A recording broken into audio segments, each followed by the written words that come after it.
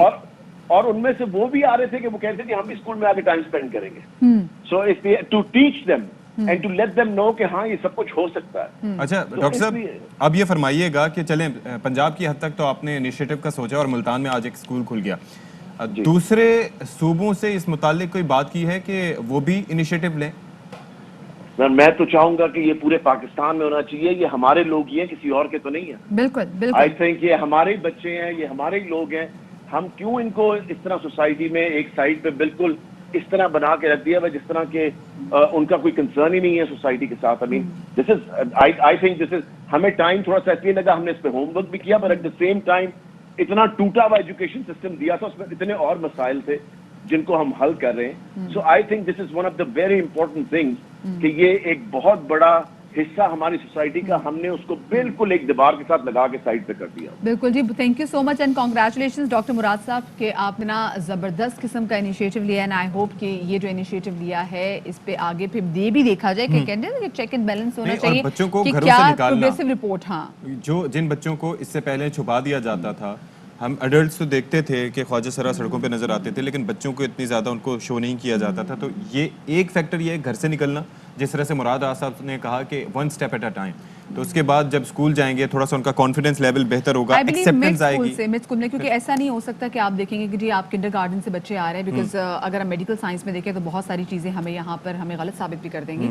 لیکن بات یہ ہے کہ مڈ اسکول سے تاکہ جتنے بھی لوگ ہیں وہ آئیں, ایٹ لیسٹ پڑھیں, تعلیم حاصل کریں. اور یہ بات ہے, یہی تعلیم نا ہمیں باقی جو ریگولر اسکولز ہیں وہاں پہ بھی دینی ہے, کیونکہ اگر ہم دیکھیں ہمارے بچوں میں ایمپتھی نام کی کوئی چیز نہیں ہے. ہم ٹرانسجینڈر کو دیکھ کے, ہم نارمل کسی بھی ایسے شخص کو دیکھیں, کیونکہ بھولی کرنے کی اتنی عادت ہوگی, جو دکھنے میں اتنا اچھا ہونا تو بچے اس کو اتنا برا محسوس کراتے کہ جیسے پتہ نہیں اس سے کوئی گھن آ رہی ہو.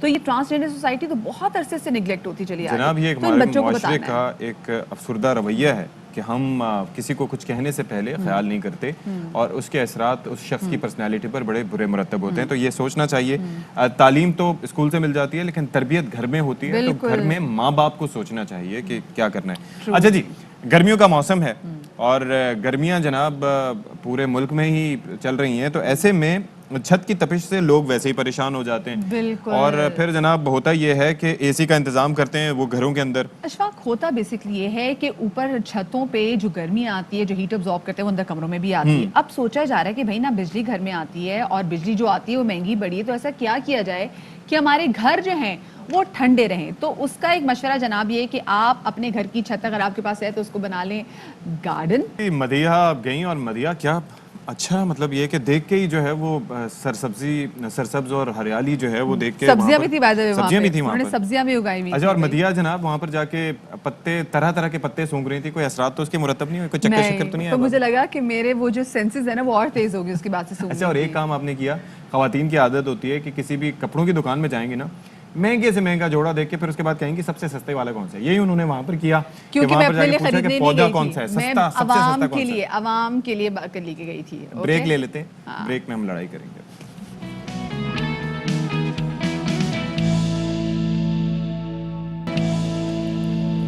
اچھا جی, ویلکم بیک ٹو آور شو. اور اب جناب ہم بات کرنے جا رہے ہیں کہ حکومت کی جانب سے کئی اقدامات کیے جا رہے ہیں کہ ملک میں جو ہے وہ انڈسٹریز کو فروغ ملے. آٹو سیکٹر کے فروغ کے لیے, اس کی بہتری کے لیے بھی حکومت نے بہت سے اقدامات کیے ہیں. ایک تو اپنے ٹیکسز میں کمی کی ہے, اور دوسرا یہ ہے کہ جو شرح سود میں کمی کی گئی ہے اس کی وجہ سے آٹو فائنینسنگ جو ہے وہ بہت زیادہ بڑھ چکی.